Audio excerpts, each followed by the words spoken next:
the forward bias.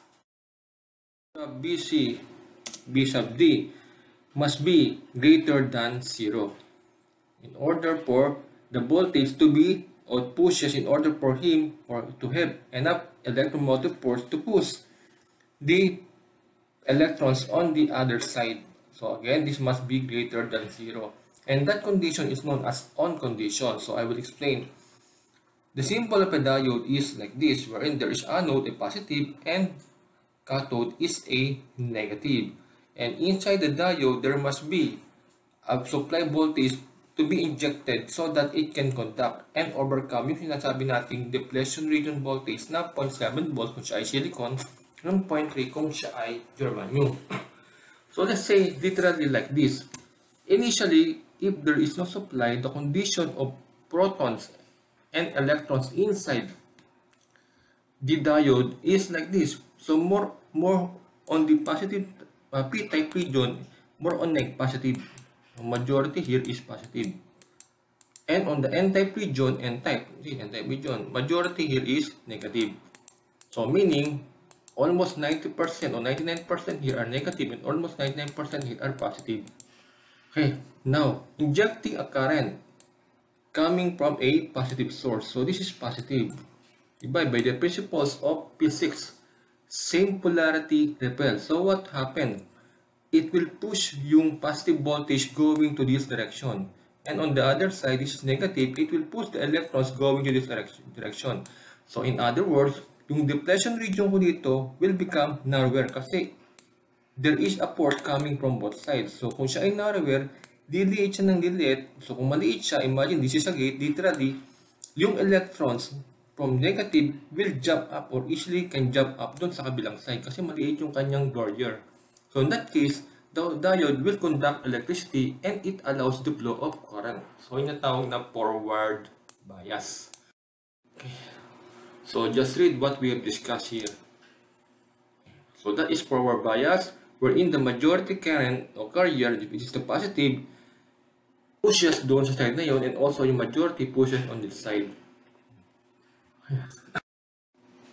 Now, the other is what we call reverse bias. So reverse bias, more on negative operation. Like this. So remember now, if the positive p-type of a diode side is subjected to a negative, so that is what we call reverse bias. That's why we call it negative attract. So from here, if a reverse bias is subjected, so this is negative, this is positive, what will happen to the lamp? It will not blow up. Whereas kung siya ay forward bias, this is positive and this is positive. So take note, this is negative, positive, this is negative. So what we call reverse bias. This is positive, this is positive. That is called forward bias. Therefore, the current will flow and it will light up yung bulb. Discuss more.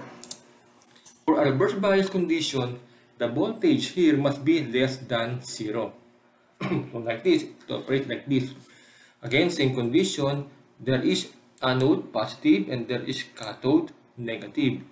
So subjected the diode into a negative, so what will happen? This is negative, and take note, this is p-type, more on positive. So what happened? Same polarity attract. So this one more on negative. So this means all the positive will go on this direction kasi it will be attracted to the negative. On the other side of a source, more on positive, and these are negative. So it will be attracted on this side. So what will happen doon sa depletion region? It will become wider. So in other words, yung pressure here will become greater kasi lalaki yung area. So imagine this is a barrier. Kung ikaw yung electrons, you cannot able to jump on that big barrier kasi masyadong malaki yung pressure dito. In that case, the diode will not conduct kuryente. So if flow kuryente from here, going here, so the current will remain here and the diode will conduct as in opposition. Okay, so hopefully you biasing, yeah, like this. So no apply voltage, nothing happens. So it remains the positive here, more on positive, and more on negative. And there is a standard depletion region narrow depending on the materials of the diode. If silicon used, this is 0.7 volts inside. So kung siya ay germanium, it is 0.3 volts. Kaya nga, during the time we discuss yung page wherein the history of semiconductor is when it uses the silicon diode or silicon materials, the flow of data o yung current flow is not that fast. So kaya na-invento ngayon yung germanium at saka yung gallium arsenide, since the depletion radium voltage is a bit lower than this, so it conducts faster than the silicon materials. Okay, so next. Okay, so in the absence of applied voltage such as zero voltage, ito yung third condition. So same thing, none is positive, none is negative, wherein no supply, it remains open. So the minority carrier and the majority carrier, minority is yung more positive and more negative. Ito yung majority. Majority is more on positive, more on negative. Minority are those some current or electrons that remains here. Kasi siya ay more on positive. There are few, yung 0.1%, siya yung negative, siya yung minority. So under minority, this will be the condition, it remains open, or they are equal. The minority carrier is equal to the majority carrier. Yung majority, ito yung karamihan. Minority, ito yung kakaunti na opposes. Okay, so next slide. Next, I suppose you understand clearly how does a diode operate. Okay, kaya nga meron tayong mga devices na nag-on, nag-off, even without switch, because that will depends on the flow of current integrated doon sa loob ng integrated circuits. Okay, kaya nga yung ating mga LEDs, which is diodes, sa mga Christmas light, di ba, if you notice, there are buttons doon sa kanyang control. Kung bibili kayo near Christmas, minsan nag-on off siya, minsan hindi, minsan stay, kasi it controls yung flow ng kuryente. So how does it looks like yung normal diode? So like ganito. Yung positive is nandun, yung negative is yun, makikita ito, negative yung side na yun, yung negative. And sometimes meron siyang symbol na ganoon, naka-drone doon o naka-print doon sa kanyang device. So this is what we call true hole, kasi if you look at the side, kung ito yung PCB, printed circuit board, then this is diode. Pinapasok sa loob yun, doon sa butas, kaya tawag dito ay true hole. Guys, I'm talking about what we have in our industry. May tinatawag naman na SMD type. SMD type o surface mount device, kung ito yung PCB, wala siyang insertion na butas. So instead, wini-weld lang siya at both terminals, just like ito. Okay, and also for your info, but very less chance that you will have this kind of work whenever you have in the industry. So if you read a PCB or a circuit diagram, pag nakita kayo ng symbol na D1, D2, D3, that is actually a diode. Pag nakita kayo ng R, R50, R1, that is corresponding to a resistor. Kapag ka U, that is a yung mga IC. Kapag ka C, ito ngayon yung capacitor. So yung capacitor will be going to discuss dun sa later part after our midterm examination. Okay. So let's just watch the video. How does a diode is being checked? Kung paano ba siya nagko-conduct ng kuryente into a forward and into a reverse bias. How to test a diode to see if it's good or if it's bad. First thing you're going to need is this digital multimeter. Make sure your black lead is connected to the common, and the red lead is connected to where you see the V. And so guys, I suppose you know how to use the multimeter, di ba? Yung red, ito yung nasa positive side, yung black, normally ito yung nasa negative side. But literally, even you interchange, so okay lang. As long as you know yung condition. Then yung settings, it must be set dun sa meron symbol na diode to eh, yung kanyang multimeter. But unfortunately, this is under or beyond the scope of our syllabus. The ohm sign. And make sure you're on the ohms range with this here pointed at the diode symbol. Next, you connect your leads to the diode by connecting the red lead to the Okay, so the red lead into a positive and the black is to negative. Black lead to the cathode. You're going to see a meter reading anywhere from about 500 to 900. Some meters are going to be 0.5 to 0.9. Now we switch our direction that we're measuring across the diode. And now we shouldn't get any reading at all, meaning the meter. So interchange, this is what we call reverse bias, because the connection of the multimeter leads doon sa resistor, sometimes it injects a small amount of voltage. So if I connect yung anode now to negative and yung cathode to the positive, di ba siya inatawag na reverse bias condition. So expect this will not conduct kuryente and it will remain open, means there's no reading. Just without any change. That's how a good diode is measured. Okay, so that's how good diode. Then how to determine kung siya ay bad diode o yung defect? So, pag ni-revert mo di siya, or on that condition, meaning at that time, negative probe of the multimeter pressed on the, or injected, or point on the anode, at nag-reading siya, shorted ngayon siya. So, means, kahit walang reverse bias, continuous yung flow ng kuryente. On the other way as well naman, kahit ilagay ko yung positive terminal ng multimeter into the anode, and negative into the cathode, then wala siyang reading, that means may open. That is the defect yung diode. Ito yung simple way that how does a technicians check yung mga diode kapag nagpa-prepare kayo ng mga electronic appliances. What a faulty diode would look like. There's three types of fault. The first type of fault would be like a shorted diode, and we're going to use a resistor to simulate this. First, you put your leads across it, and see what your meter is reading. Okay, so this is not normal, guys. Yung what we call forward bias will conduct kuryente, means mag-read yung multi-reading kapag yung negative terminal ng multimeter is connected dun sa cathode, and yung positive, yung red, connected dun sa anode. That is forward, means conduct. Okay, kapag reverse, means it will not conduct. Yung negative o yung black must be connected dun sa anode, and other way around, yung red, which is positive, connected dun sa anode, which cathode, which is negative. So positive to negative, then negative to positive, then it will not read. So that is good. Otherwise, pagka reverse, the diode is said to be a faulty or defective. So it's reading down about 400. It's reading this or less, and we switch our leads to go across it again. And it reads the same thing. Anywhere between that and 0, the diode can be considered shorted. Next, we're going to see what an open diode would be like. We would put our leads across it, with the black on the. Okay, so this condition is ideal for a forward. Red on the anode. And right here, we read 600 before, but this is not changing. So it means that is open, hindi naman nag-change. Diode is open. I know that diode is defective. I really only need one reading to do that. Next, I'm going to show you what a leaky diode would be.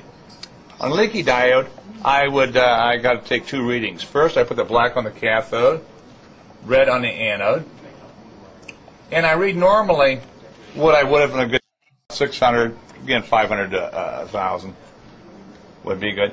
Now, if I reverse my leads, I would get about the same reading. If I go across that and this thing here changes at all, it's not now because this is not a leaky diode. It would change something below this number right here. That would be a leaky diode. Thank you. Okay, by the way guys, yung pinakita niyang board is what we call breadboard. Okay, so next graph.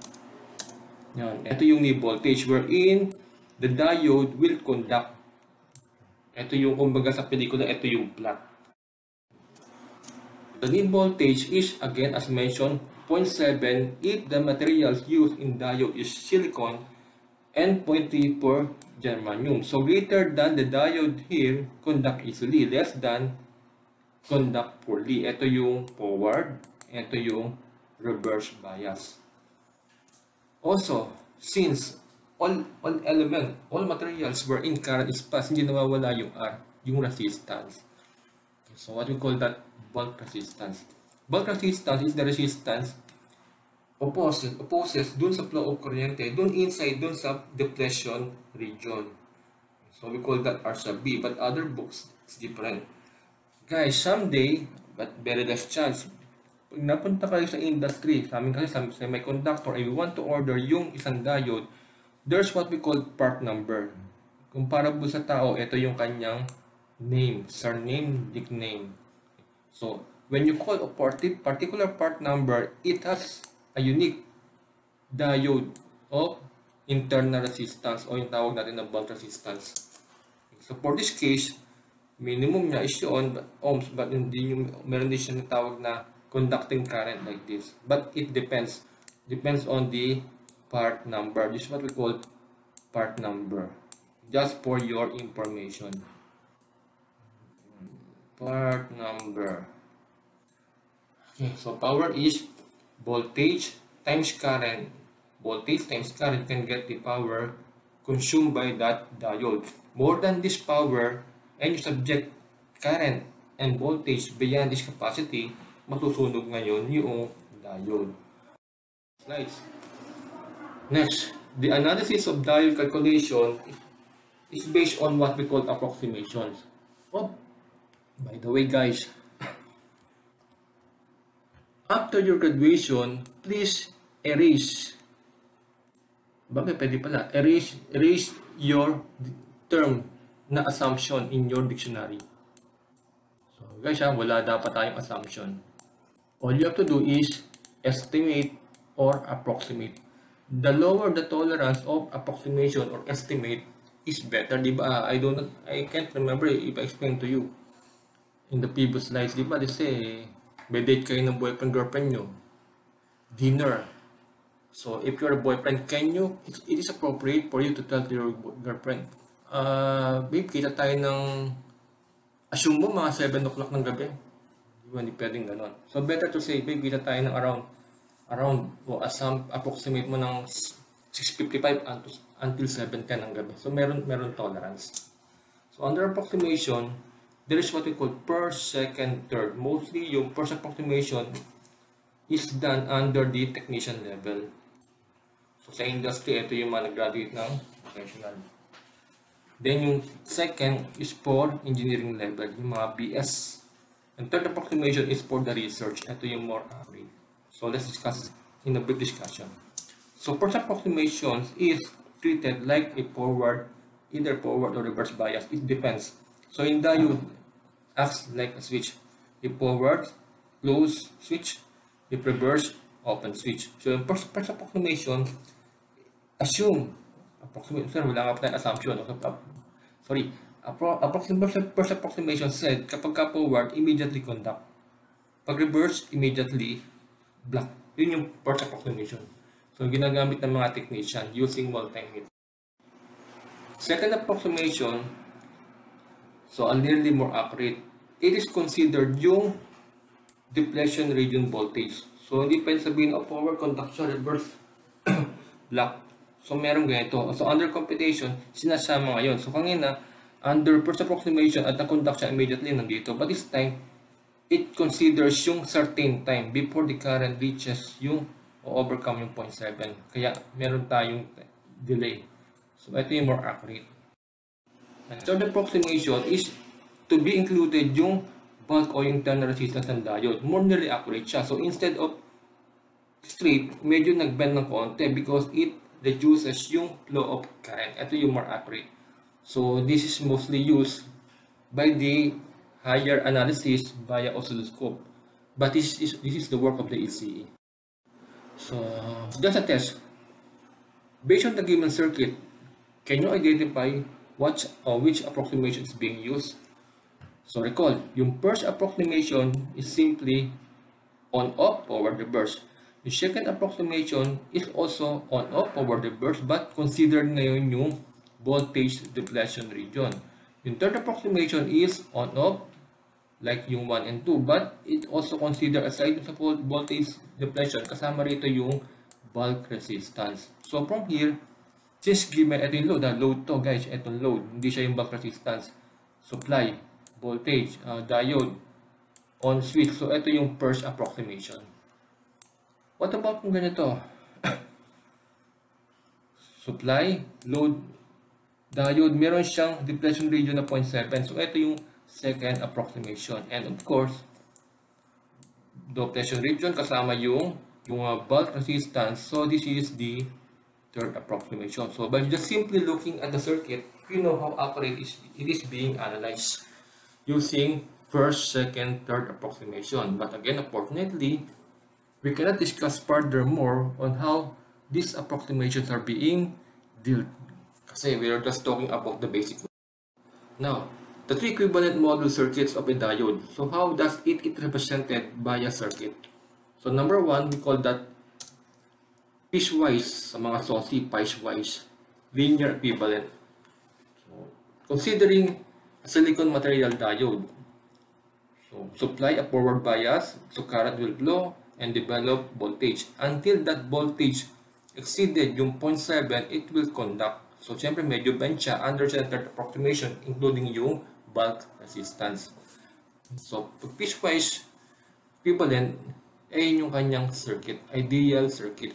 Merong voltage depletion at saka yung bulk resistance.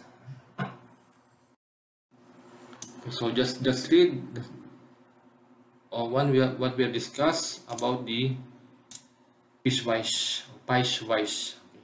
So, upon reaching 0.7, immediately it will conduct to 0.8 and okay, so not to far discuss, let us consider the way of how to solve yung internal resistance. Diba? By Ohm's law, voltage equal to current times resistance. But the voltage here, under the piecewise linear, is linear kasi kaya yung straight, pero actually hindi naman siya straight. It varies. But using piecewise linear approximation, there are two voltage depletion. Yung 0.7 and maximum is 0.8. So kaya yung voltage dito is 0.8 minus 0.7. Then yung current also niya from here and to here. So yun. Then we get the bulk internal resistance. Next, simplified equivalent circuit. So simplified, tinanggal ngayon yung R. It is considered as 0 yung bulk. So para siyang second approximation. Okay, it's in. Next, yung ideal is talagang wala. Wala lang. Then, wala rin.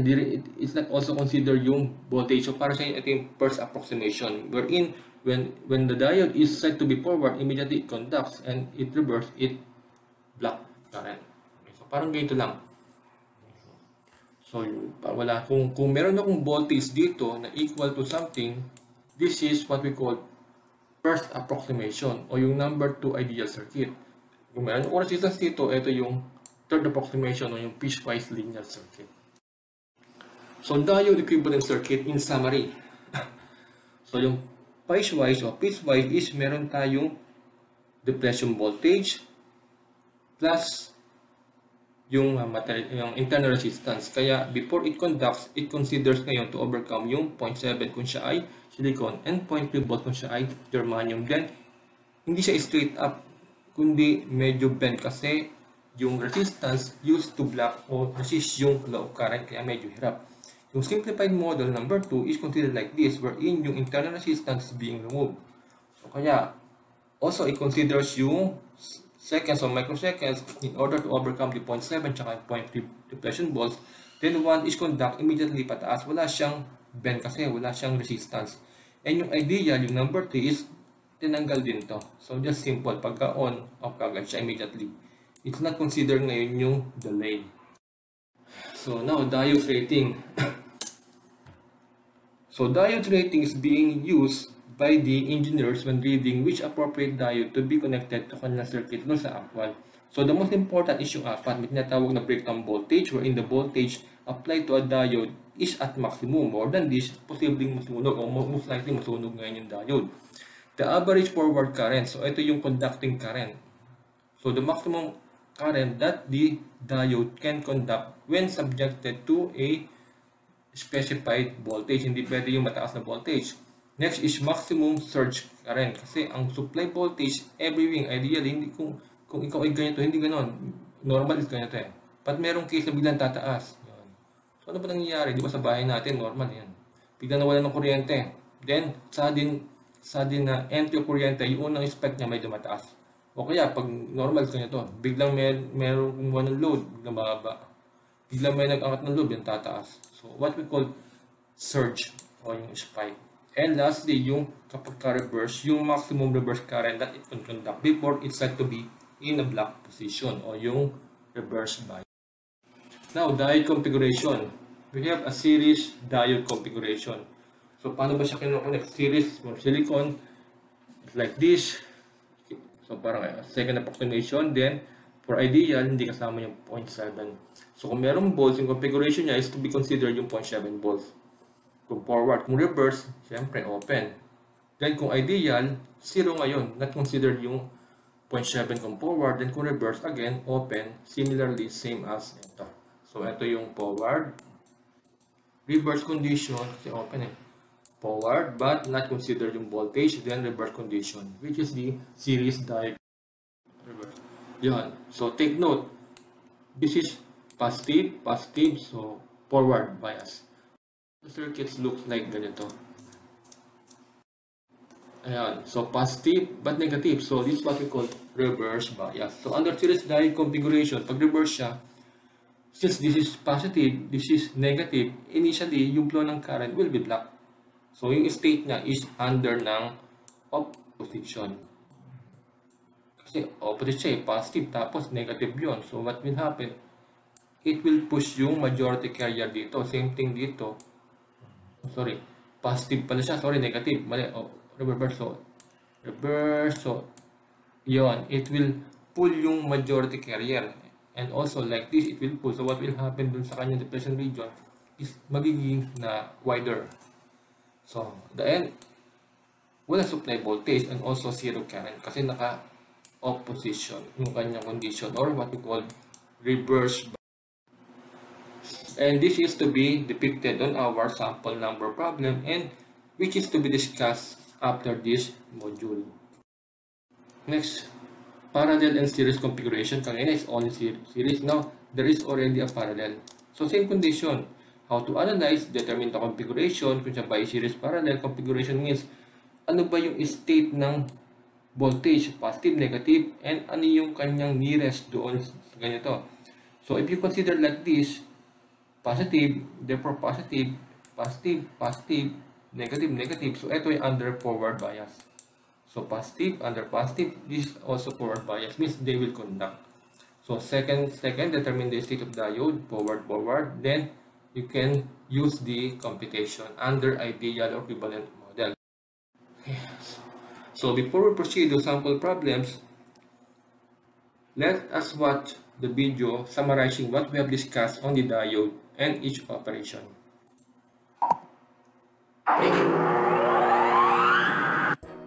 Hey there guys, Paul here from the engineeringmindset.com. In this video, we're going to be looking at diodes to understand the basics of how they work as well as where and why we use them. So what is a diode?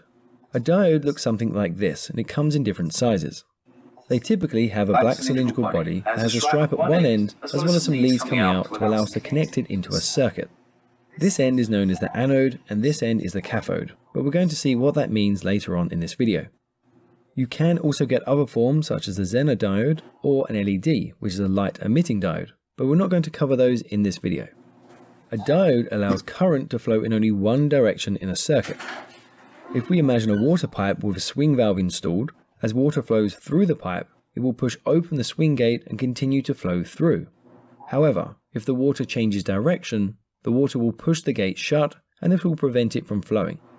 Therefore, water can only flow in one direction. This is very similar to a diode. We use them to control the direction of current in a circuit. Now I've animated this video using electron flow, which is where the electrons flow from the negative to the positive. However, you might be used to seeing conventional flow, which is traditional in electronics engineering, and this is where the electrons flow from the positive to the negative. Electron flow is what's actually occurring, but you might come across conventional current still as these explanations are easier to understand. Just be aware of the two and which one we're using. So if we connect a diode into a simple LED circuit like this one, we see that the LED will only turn on when the diode is installed the correct way. And that's because it allows current to flow in only one direction. So depending on which way the diode is installed, this will act as either a conductor or an insulator. In order for the diode to act as a conductor, the stripe end is connected to the negative and the black end is connected to the positive. This allows current to flow. We call this the forward bias. If we flip the diode, it will act as an insulator and the current can't flow, and we call this the reverse bias. So how does the diode work? As you may know, electricity is the flow of free electrons between atoms.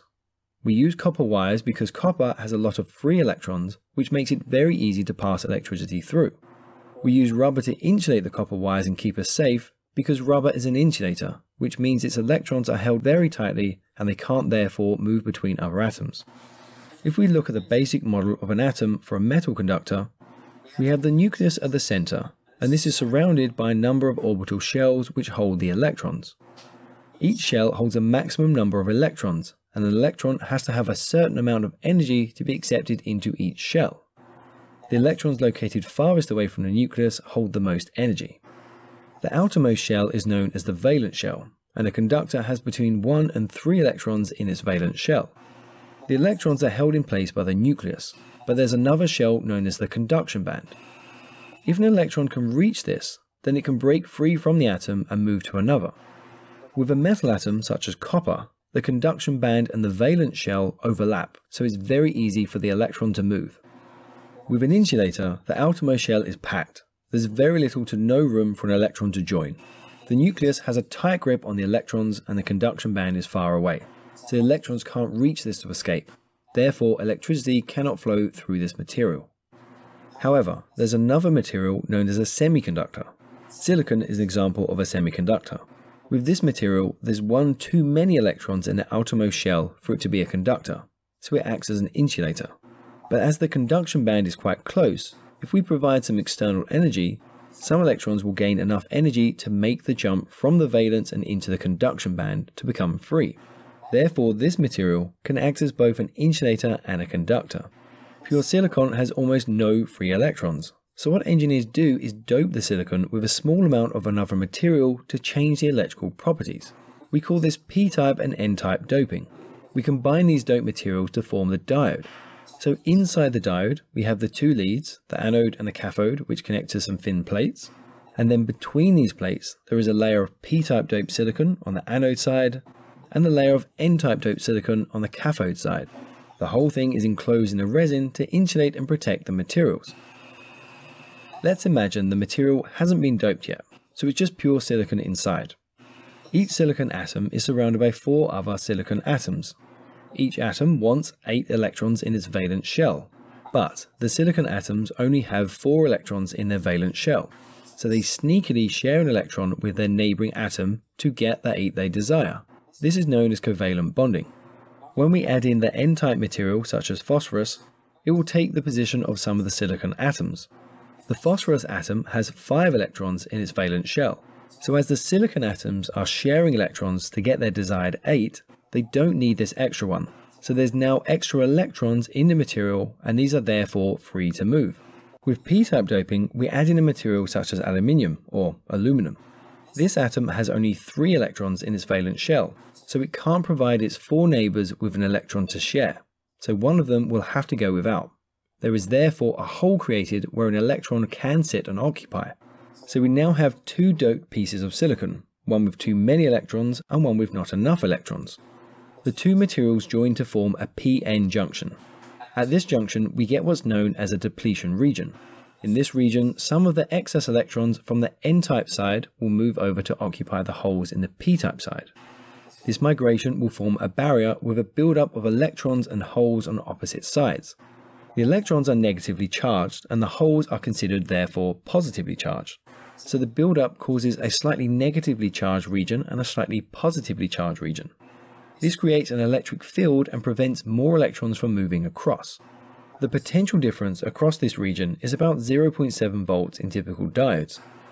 When we connect a voltage source across the diode, with the anode, the p-type, connected to the positive and the cathode, n-type, connected to the negative, this will create a forward bias and allow the current to flow. The voltage source has to be greater than the 0.7 volt barrier, otherwise the electrons can't make the jump. When we reverse the power supply, so that the positive is connected to the n-type cathode and the negative is connected to the p-type anode, the holes are pulled towards the negative and the electrons are pulled towards the positive, and this causes the barrier to expand.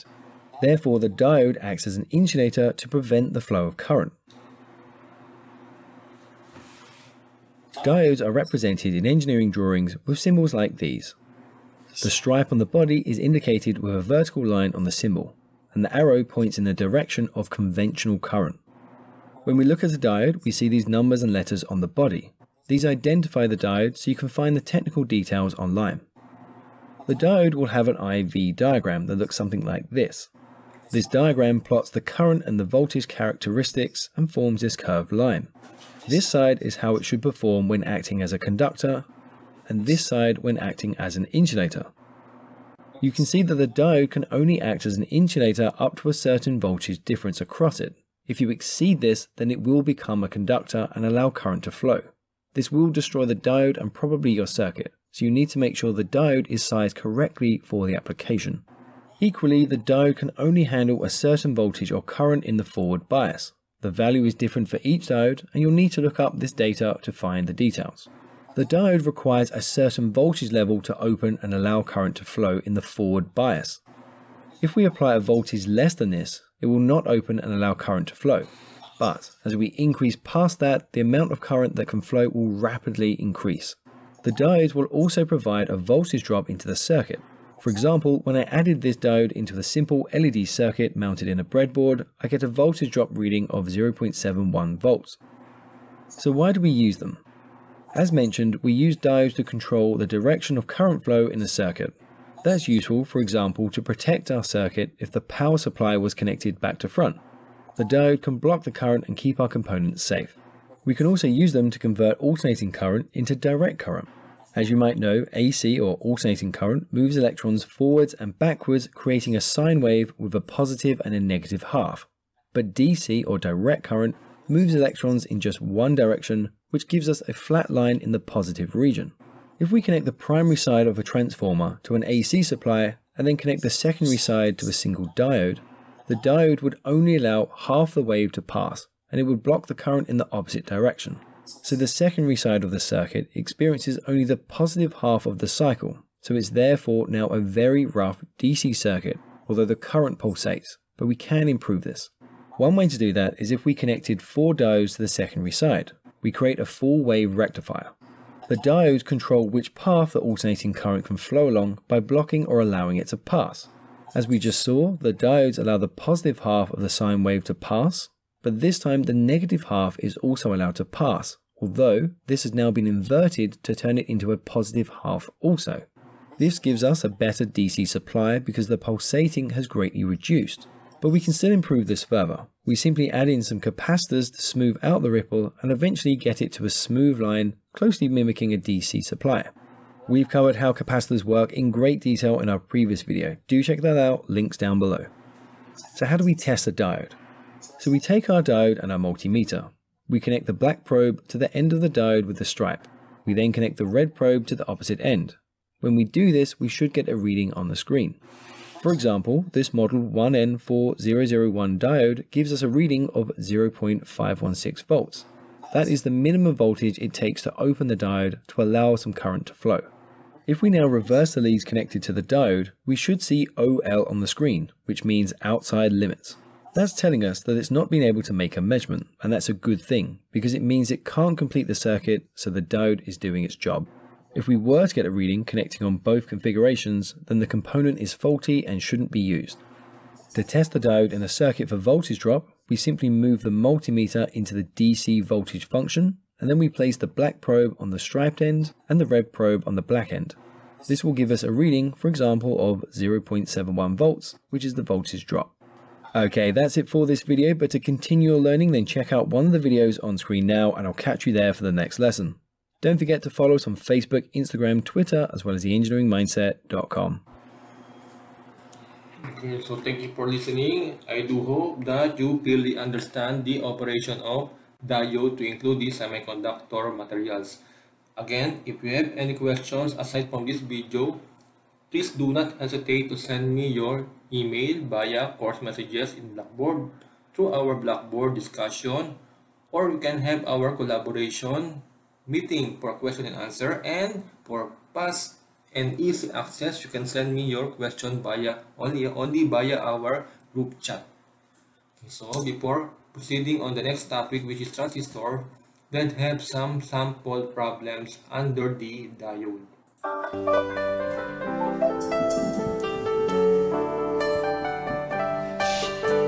Shit happens, right? Shit happens. See that? I never thought it brought me here, as if somebody laid my head. It seems